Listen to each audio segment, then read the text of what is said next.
नमस्कार। आकाशवाणी से प्रस्तुत है समाचार प्रभात।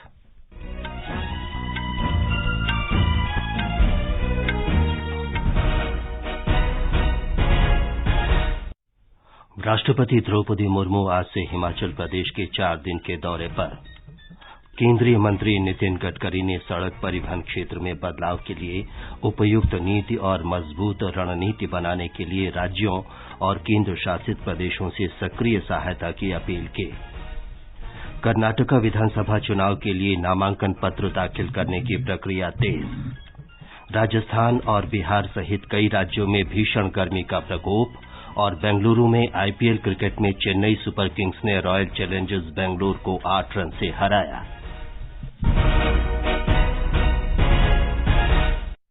समाचार प्रभात के साथ मैं विमलेंदु पांडे। राष्ट्रपति द्रौपदी मुर्मू आज से हिमाचल प्रदेश के 4 दिन के दौरे पर रहेंगे। राष्ट्रपति बनने के बाद ये उनकी पहली आधिकारिक यात्रा है। वे मशोबरा में राष्ट्रपति निवास में ठहरेंगे। हमारे संवाददाता ने बताया है कि राष्ट्रपति मुर्मू कल मशोबरा में ट्यूलिप गार्डन का उद्घाटन करेंगे। राष्ट्रपति शिमला स्थित राजभवन में हिमाचल सरकार द्वारा उनके सम्मान में आयोजित किए जाने वाले नागरिक अभिनंदन में भी शामिल होंगी। 19 अप्रैल को राष्ट्रपति मुर्मू शिमला के राष्ट्रीय लेखा परीक्षा और लेखा अकादमी में भारतीय लेखा परीक्षा और लेखा सेवा के प्रशिक्षु अधिकारियों से संवाद करेंगी। वे हिमाचल प्रदेश विश्वविद्यालय के 26वें दीक्षांत समारोह में भी शामिल होंगी। 20 अप्रैल को राष्ट्रपति Murmu Indian institute of advance study भी जाएंगी। संजीव सुंदरियाल, आकाशवाणी समाचार, शिमला। सड़क परिवहन और राजमार्ग मंत्री नितिन गडकरी ने सड़क परिवहन क्षेत्र में बदलाव के लिए उपयुक्त नीति और मजबूत रणनीति बनाने के लिए राज्यों और केंद्र शासित प्रदेशों से सक्रिय सहायता की अपील की है। नई दिल्ली में कल राज्यों और केंद्र शासित प्रदेशों के परिवहन मंत्रियों की बैठक को संबोधित करते हुए श्री गडकरी ने कहा कि इस दौरान नीतिगत मामलों पर चर्चा हुई। इनमें सड़क यातायात से संबंधित नियमों की समीक्षा, गाड़ियों के फिटनेस की जांच के लिए केंद्रों की स्थापना, ई बसों के लिए वित्त की व्यवस्था और ड्राइविंग लाइसेंस जारी करने की प्रक्रिया सरल बनाने से जुड़े मुद्दे शामिल थे। कर्नाटक विधानसभा चुनाव के लिए कल बड़ी संख्या में प्रत्याशियों ने नामांकन पत्र दाखिल किए। 10 मई को होने वाले विधानसभा चुनाव के लिए बहुत से प्रमुख नेताओं ने नामांकन से पहले मंदिरों में जाकर पूजा की। इसके बाद रोड शो और ढोल नगाड़े, नारेबाजी तथा पार्टियों के झंडों के साथ जुलूस भी निकाले गए। कर्नाटक कांग्रेस प्रेसिडेंट डीके शिवकुमार और बीजेपी के वरिष्ठ नेता बीएस येडियुरप्पा के पुत्र बीवाई राघवेंद्र द्वारा कल नामांकन भरा गया। पूर्व मुख्यमंत्री और जेडीएस के नेता एचडी कुमारस्वामी और उनके पुत्र निखिल कुमारस्वामी ने कल नामांकन भरा। एचडी रेवण्णा ने होले नरसीपुरा से नामांकन भरा। पूर्व मुख्यमंत्री एस भंगारप्पा के 2 बेटे कुमार भंगारप्पा और मधु भंगारप्पा ने प्रतिद्वंदियों के रूप में सोरबा से नामांकन भरा। बीजेपी नेशनल प्रेसिडेंट सीटी रवि ने चिकमंगलुरु से नामांकन भरा। अप्रैल 20 तारीख नामांकन भरने की अंतिम तारीख है। अभी तक बीजेपी ने 222 उम्मीदवारों के नाम घोषित किए हैं। कांग्रेस ने 209 और जेडीएस ने 142 उम्मीदवारों के नाम घोषणा की है। जितेंद्र द्विवेदी के साथ मैं सुधींद्र, आकाशवाणी समाचार, बेंगलुरु। G20 देशों की हैदराबाद में कल से शुरू हुई डिजिटल अर्थव्यवस्था कार्यकारी समूह की बैठक में विभिन्न क्षेत्रों के विशेषज्ञों ने हाई स्पीड मोबाइल ब्रॉडबैंड के उपयोग और समाज पर इसके प्रभाव, डिजिटल समावेश, संधारणीय हरित डिजिटल बुनियादी ढांचे से जुड़ी चुनौतियों और इससे जुड़े अवसरों से संबंधित मुद्दों पर अपने विचार रखे। बैठक के एक भाग के रूप में दूरसंचार मंत्रालय ने 3 विषयों पर सत्र आयोजित किए। हाई स्पीड मोबाइल ब्रॉडबैंड और इसके प्रभाव पर विशेषज्ञों के पैनल ने दूर दराज के क्षेत्र में उच्च गति से संचार संपर्क सुविधा उपलब्ध कराने के साथ शिक्षा, स्वास्थ्य और कृषि जैसे विभिन्न क्षेत्रों में डिजिटल सेवाओं के बारे में चर्चा की। जनजातीय कार्य मंत्री अर्जुन मुंडा आज मणिपुर में पूर्वोत्तर योजना के अंतर्गत जनजातीय उत्पादों के प्रचार के लिए विपणन और रसद विकास योजना का शुभारंभ करेंगे। इस योजना से पूर्वोत्तर क्षेत्र की अनुसूचित जनजाति के लोगों को लाभ होगा। इसका उद्देश्य पूर्वोत्तर राज्यों के जनजातीय उत्पादों की खरीद, उनका संरक्षण और बाजार क्षमता को विकसित करके जनजातीय कारीगरों की आजीविका को बढ़ाना है। ये समाचार आकाशवाणी से प्रसारित किए जा रहे हैं। समाचार प्रभात में आपका फिर स्वागत है। विदेश मंत्रालय ने सूडान में वर्तमान स्थिति के मद्देनजर भारतीय नागरिकों की सहायता के लिए एक नियंत्रण कक्ष स्थापित किया है। मंत्रालय के प्रवक्ता अरिंदम बागची ने ट्वीट में कहा कि ये नियंत्रण कक्ष भारतीय नागरिकों को सूचनाएं और सहायता प्रदान करेगा। इस बीच सूडानी सेना और अर्धसैनिक बलों के बीच शनिवार को शुरू हुए संघर्ष में 3 संयुक्त राष्ट्र कर्मी सहित 59 नागरिक मारे जा चुके हैं और करीब 600 घायल हो गए हैं। विदेश मंत्री डॉ सुब्रमण्यम जयशंकर ने कहा है कि भारत और रूस की साझेदारी में कोई बदलाव नहीं हुआ है। कल नई दिल्ली में भारत रूस व्यापार संवाद में डॉ जयशंकर ने कहा कि वर्तमान समय में ये साझेदारी दुनिया के प्रमुख संबंधों में सबसे स्थिर है। विदेश मंत्री ने व्यापार असंतुलन को दूर करने की आवश्यकता पर बल दिया। उन्होंने कहा कि भारत और रूस ने वर्ष 2025 से पहले $30 अरब के द्विपक्षीय व्यापार लक्ष्य को पार कर लिया है। इस अवसर पर रूस के उप प्रधानमंत्री और व्यापार मंत्री डेनिस मांटुरोव ने कहा कि रूस भारत के साथ एक मुक्त व्यापार समझौते पर चर्चा कर रहा है। मौसम विभाग ने कहा है कि पूर्वी भारत में अगले 3 दिन तक भीषण गर्मी की स्थिति बनी रहेगी। पश्चिम बंगाल के गांगेय क्षेत्र, बिहार, सिक्किम, ओडिशा और झारखंड में भीषण गर्मी पड़ने के आसार हैं। पश्चिमोत्तर, मध्य और पूर्वी भारत के मैदानी इलाकों के बड़े भाग में अधिकतम तापमान 40 से 42 डिग्री सेल्सियस तक रहने का अनुमान है। आकाशवाणी से विशेष बातचीत में मौसम विभाग के वरिष्ठ वैज्ञानिक आरके जैनामणि ने इस बारे में और जानकारी दी। हीट वेव कंडीशन हमारा जो वेस्ट बंगाल, गैंगेटिक वेस्ट बंगाल है, ऑलमोस्ट लास्ट 5 to 6 डेज चल रहा है और आगे जो है it will continue till 21 of April।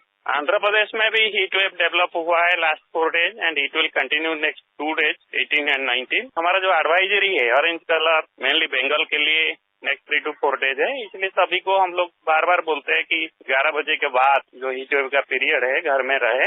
अगर कोई अर्जेंट वर्क है तो पानी के साथ चले, लेकिन heat wave condition only Punjab में है। राजस्थान में कुछ जिलों में अधिकतम तापमान 40 डिग्री सेल्सियस से अधिक दर्ज किया जा रहा है। चूरू और फलौदी में कल अधिकतम तापमान 42.2 डिग्री सेल्सियस रहा।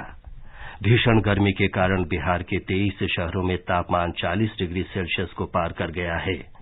शेखपुरा जिले में कल अधिकतम तापमान 43.4 डिग्री सेल्सियस दर्ज किया गया। ब्यौरा हमारे संवाददाता से। पटना समेत राज्य के 14 जिले लू की चपेट में हैं। शेखपुरा राज्य का सबसे गर्म स्थान रहा, जहां का तापमान 43.4 डिग्री सेल्सियस रिकॉर्ड किया गया। मौसम विभाग ने अगले 48 घंटों के दौरान पटना, औरंगाबाद, नवादा और सुपौल समेत 6 जिलों में हीट वेव को लेकर ऑरेंज अलर्ट जारी किया है। इस बीच तेज गर्मी को देखते हुए आपदा प्रबंधन विभाग ने दोपहर में लोगों को घरों में रहने की सलाह दी है। आकाशवाणी समाचार के लिए पटना से कृष्ण कुमार लाल। अब सुनिए आकाशवाणी की लोकप्रिय कार्यक्रम प्रधानमंत्री की मन की बात पर आधारित विशेष श्रृंखला। आज की कड़ी का विषय है भारत में सदियों से जारी किस्सा गोई की परंपरा। लोग, आवाज और सीधा संवाद, यानी आपके हम सबके मन की बात। जी हाँ, ऐसे ही करोड़ों लोगों से जुड़ जाते हैं हमारे प्रधानमंत्री हर महीने मन की बात प्रोग्राम के साथ। आकाशवाणी पर यह सिलसिला इस महीने यानी अप्रैल में 100वीं कड़ी के साथ जारी रहेगा। इसी विशेष मौके पर मन की बात कार्यक्रम से प्रधानमंत्री के चुनिंदा संबोधनों को फिर प्रस्तुत किया जा रहा है। इस विशेष कार्यक्रम की 69वीं कड़ी में पेश है प्रधानमंत्री के लीक से हटकर के विचार, जिसमें उन्होंने भारत में सदियों से जारी किस्सागोई की परंपरा को याद किया है। हजारों साल से अपने यहाँ सुनने और सुनाने की परंपरा रही है। वेदों के बारे में कहा जाता है कि लोक की यादों में हजारों साल तक वेद इसी तरह बने रहे। गांव में चौपालों की कल्पना तो किस्सा गोई के बिना नहीं की जा सकती। जब संचार के आधुनिक साधन नहीं थे तो बिस्तर पर बच्चों को नींद के झोंके में डुबाने वाली दादी नानी की कहानियों को कौन भूल सकता है। प्रधानमंत्री ने किस्सा गोई की इस परंपरा को विशेष रूप से याद किया 27 सितंबर 2020 को प्रसारित मन की बात कार्यक्रम में, जिसमें प्रधानमंत्री ने किस्सा गोई की विशेषताएं बताते हुए उसे एक समृद्ध परंपरा रही है।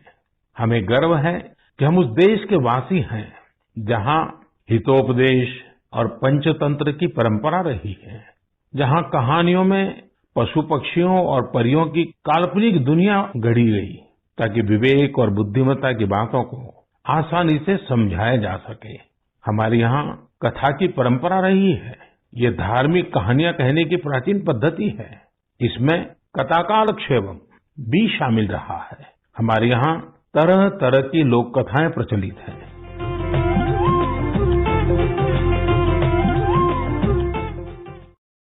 भारत और फ्रांस के बीच बहुपक्षीय युद्धाभ्यास ओरियन कल से फ्रांस के मोंट मार्सो एयरबेस में शुरू हो गया है। इस युद्धाभ्यास में Germany, Italy, Netherlands, Britain, Spain, Greece और अमेरिका भी भाग लेंगे। आईपीएल क्रिकेट में आज सनराइजर्स हैदराबाद और मुंबई इंडियंस के बीच मुकाबला होगा। ये मैच हैदराबाद के राजीव गांधी अंतर्राष्ट्रीय स्टेडियम में शाम 7:30 बजे से खेला जाएगा। कल रात बेंगलुरु में खेले गए एक मैच में चेन्नई सुपर किंग्स ने रॉयल चैलेंजर्स बेंगलुरु को 8 रन से हरा दिया। चेन्नई सुपर किंग्स की टीम ने निर्धारित 20 ओवर में 6 विकेट के नुकसान पर 226 रन बनाए। जवाब में रॉयल चैलेंजर्स बेंगलुरु की टीम 20 ओवर में 8 विकेट पर 218 रन ही बना सके। राष्ट्रीय राजधानी क्षेत्र दिल्ली में कल कोरोना संक्रमण के 1017 नए मामले सामने आए। महानगर में कल कोविड से 4 मौतें भी हुई। इस समय राष्ट्रीय राजधानी में सक्रिय मामलों की कुल संख्या 4,976 है। प्रधानमंत्री नरेंद्र मोदी बृहस्पतिवार को नई दिल्ली में पहले वैश्विक बौद्ध शिखर सम्मेलन का उद्घाटन करेंगे। सम्मेलन में दुनिया भर के विद्वान और बौद्ध अनुयायी भाग लेंगे। ये समाचार हमारी वेबसाइट newsonair.gov.in/hindi पर भी उपलब्ध हैं। और अब समाचार पत्रों की सुर्खियों के साथ हैं कनकलता। धन्यवाद विमलेंदु। बठिंडा में सैन्य स्टेशन हत्याकांड में एक जवान की गिरफ्तारी कुछ अखबारों की प्रमुख खबर है। दैनिक ट्रिब्यून लिखता है 4 सैनिकों की हत्या में गनर गिरफ्तार, पुलिस का दावा निजी रंजिश में दिया गया वारदात को अंजाम। समलैंगिक विवाह के मुद्दे पर सुप्रीम कोर्ट में आज से याचिकाओं की सुनवाई पर नवभारत टाइम्स की सुर्खी है, अदालत इस मामले से दूर ही रहे। लोक सत्य ने केंद्र सरकार के हवाले से लिखा है, फैसला करना संसद का काम, समलैंगिक विवाह को वैध ठहराने की मांग सिर्फ शहरी संभ्रांत वर्ग की है। हरिभूमि का शीर्षक है, समलैंगिक जोड़ों को बच्चों को गोद लेने की अनुमति नहीं दी जानी चाहिए। राष्ट्रीय बाल अधिकार संरक्षण आयोग ने उच्चतम न्यायालय में दायर की याचिका। थोक महंगाई के 29 महीने के न्यूनतम स्तर 1.34% पर आने पर दैनिक जागरण की सुर्खी है, सस्ती सब्जियों और गेहूं ने घटाई थोक महंगाई, दाल के बढ़ते दाम पर लगाम लगाने को सख्त हुई सरकार, बच्चों की थाली से गायब नहीं होगी दाल। मंत्रालय स्तर पर निगरानी, स्टॉक का ब्यौरा देना होगा अनिवार्य। राजस्थान पत्रिका की खबर है, दिल्ली हाईकोर्ट ने बेनामी संपत्ति, भ्रष्टाचार और काले धन पर अंकुश लगाने के लिए चल अचल संपत्ति के दस्तावेजों को आधार से जोड़ने की मांग वाली याचिका पर केंद्र से मांगा जवाब। संपत्ति को आधार से जोड़ने पर वार्षिक विकास दर में 2% बढ़ोतरी का दावा। तैयारी शीर्षक से हिन्दुस्तान लिखता है, वायु प्रदूषण फैला रहे डीजल वाहनों पर कसेगा शिकंजा, देश की घनी आबादी 10 लाख से अधिक जनसंख्या वाले शहरों में वायु प्रदूषण नियंत्रण के लिए 2027 तक डीजल वाहन बंद करने की बात। अंत में मुख्य समाचार एक बार फिर। राष्ट्रपति द्रौपदी मुर्मू आज से हिमाचल प्रदेश के 4 दिन के दौरे पर। केंद्रीय मंत्री नितिन गडकरी ने सड़क परिवहन क्षेत्र में उपयुक्त नीति और मजबूत रणनीति बनाने के लिए राज्यों और केंद्र शासित प्रदेशों से सक्रिय सहायता की अपील की। कर्नाटका विधानसभा चुनाव के लिए नामांकन पत्र दाखिल करने की प्रक्रिया तेज।